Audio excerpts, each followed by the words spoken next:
America. What's up?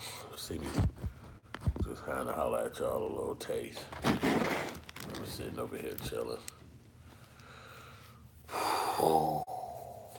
going through a thing because I just had a car for the last week, but I took it back to the dealership today because I was having some anxieties about it. You know, bill wise, paying the bill and not necessarily paying the bill, but did I get a good deal? That was kind of running through my head. And I don't know, man. I just had to. I thought I could probably find another access to a better deal too. So, and that actually got me depressed, man. I'm a fragile kind of nigga. I ain't gonna lie. And I fucked around and got really depressed and shit. And because I love the feeling of driving. After 18 years of not driving, the feeling just, whew, it was so good. And I gave the car back. So I had some anxieties. That's the thing. It's like I let the anxieties kind of overwhelm me, and I should have been able to try to control it, but I couldn't. So I gave the car back. But I feel great because I told myself, don't commit to a 6 year note. Just give it a couple of weeks, 2 weeks, a week. Let it settle in that this is the new lifestyle. I mean, I never committed to a car note or nothing like that in my 40 some years. So now to do it is like, okay, yeah, I could do it and I want to do it, but I'm like, damn, my little son who's a teenager will be graduating college when I'm done bid with this car. Like, what the fuck? You know what I mean? So all of that stuff kind of got on my mind. And I'm still going to probably go do it and shit.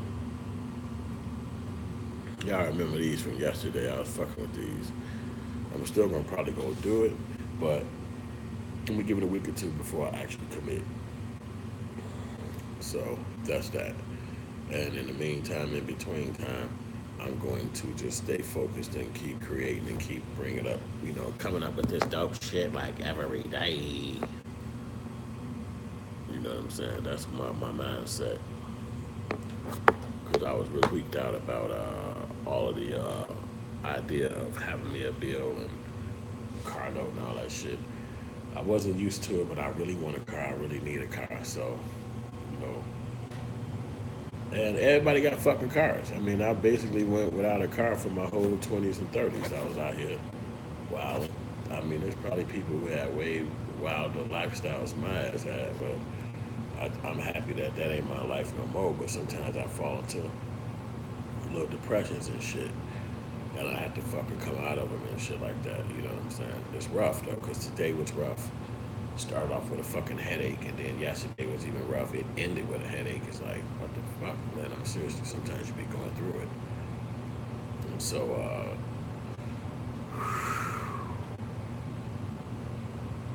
a lot of stuff about me I don't really want to tell the world and shit, but sometimes you gotta say it so that you can motherfucking heal yourself for it. Like, when I was 19, I was homeless, and I basically slept in my car. But then I slept in my car for like 5 years, off and on. And it was always a time when I had to go back to that. And I just got so fucking tired of it. I actually met a lady, I guess that was 6 years. I met a lady, a few years behind that, I met a lady, and she's still been in my life to this day. And she know what I've been through. She know what I've been dealing with, and she just been down with me. And so a lot of decisions I make it with her, especially like car decisions, shit like that decisions, because she's my buddy. And I married her. Shit, I'm still with her today. You know what I mean? But her as my friend, she wanted me to keep the car. You know what I'm saying? But that homeless shit, that scaredness that I sometimes feel when I was dealing with homelessness, it kind of came over me again. And when I was at Paramount Pictures in 2011, I had to be homeless to do that. And that's when I learned about Skid Row. And so I had to go down to Skid Row and sign up and do that whole little thing. And then it got to a point where I couldn't take it. And I was like, I can't do this shit. Because I was already fucking homeless in Chicago. for major years, and I can't come out here to try to get no motherfucking job and be homeless in the meantime. So I said, I'm gonna try to find a gig outside of being homeless. It never worked out. But sometimes that be working through my brain like, damn, was that a failure? Should I have stuck it out at Paramount Pictures and stayed homeless in LA dealing with this fucking shit?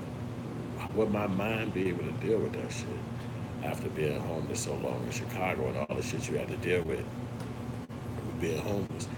And then after being homeless, losing my damn driver's license because you live in your car, your whole life in a car, and I fucked around and caught a DUI. And, you know, I'm not regretting my young years because I decided, fuck that driver's license. I ain't finna live off no license. I ain't living off no car. I'm finna live my motherfucking life or whatever it is, whatever it is. That was a conscious decision I made. And so I never went after a car. So after 18 years of that mentality, now I'm 44. It's like, hey, you're going to be 45 in 60 days. You still ain't got no car. So I fixed that. I got the driver's license fixed. I got my LA driver's license fixed. I'm back reinstated. But now it's about buying a car, and which is something, could you imagine that? In 20 years, because I was homeless back then, I had little cars that I had. I bought myself on the streets. It wasn't like no car. And then 18 years of no driver's license. And then to now, well, I got a driver's license because I got my DUI in the year 2000. And it's 2018, and I had my license now about 3 weeks. Well, they mailed it to me probably 2 weeks ago, but I got it like March 6th. So it's been about, actually, then in 4 weeks. So I said to myself, damn, you didn't survive so much because I basically went out and I shot a gang of movies. I didn't give a fuck who liked them. I didn't give a fuck who liked me. I didn't give a fuck about none of that. Wasn't no Facebook, Instagram. It was just hood films. I went out and got a camera and I shot every fucking thing I saw. And that's what my life was. But it was setbacks because I never had a car. I never had a ride. I never had a way to get to the locations where I wanted to film. I was always with somebody else. And that became bullshit.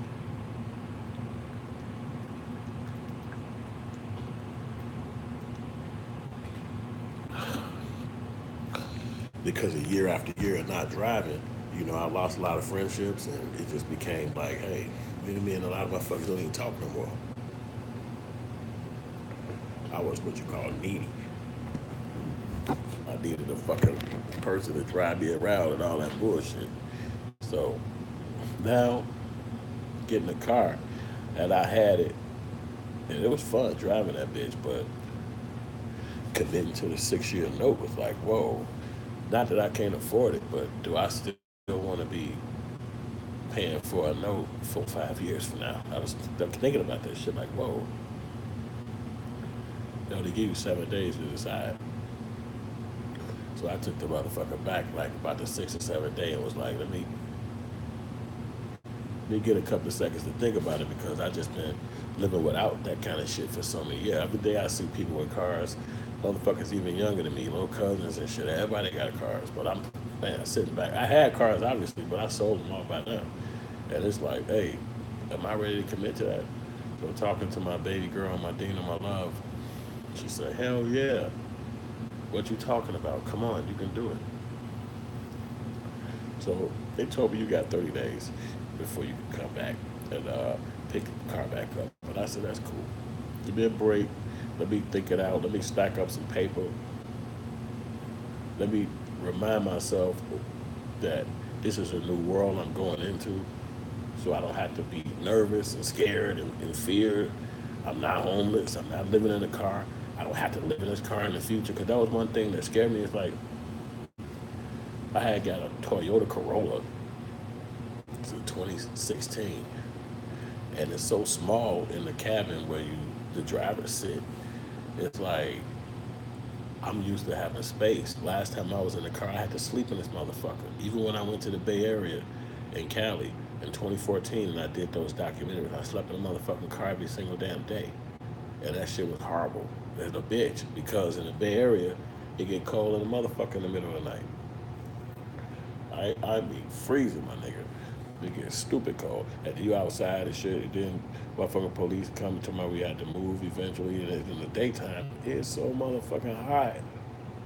It's like, well, I ain't used to that shit. I'm from Chicago, man. It get cold in the bitch. It's cold right now, nigga. And it's April. It do not warm up like that. So I'm out there fucking freezing. Like, what the fuck is cold in the bitch in the middle of the night? Nigga, you from Chicago. That don't mean your ass don't get cold in the motherfucking middle of the night, niggas, you stupid. So we out there sleeping in cars and shit. It was rough. We did that at least a month.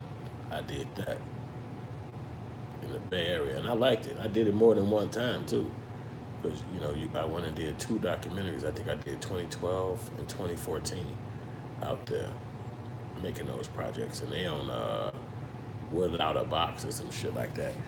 I be having little weird feelings after I produce some shit and I didn't put it out, because sometimes that shit don't be planned out. And it was shot all on my cell phone, so it wasn't like I had a real camera or none of that shit. We ended up getting fucking locked up. I mean, not locked up, but robbed. Well, they didn't rob us. They took the car. They got jumped on a motherfucking bus going to East Oakland, because they was like, jump on the bus, jump on the bus. Then we walked to the back of the bus, and about 20 niggas was back there. Like, man, what the fuck is y'all, nigga? We'll beat y'all. Like, oh shit.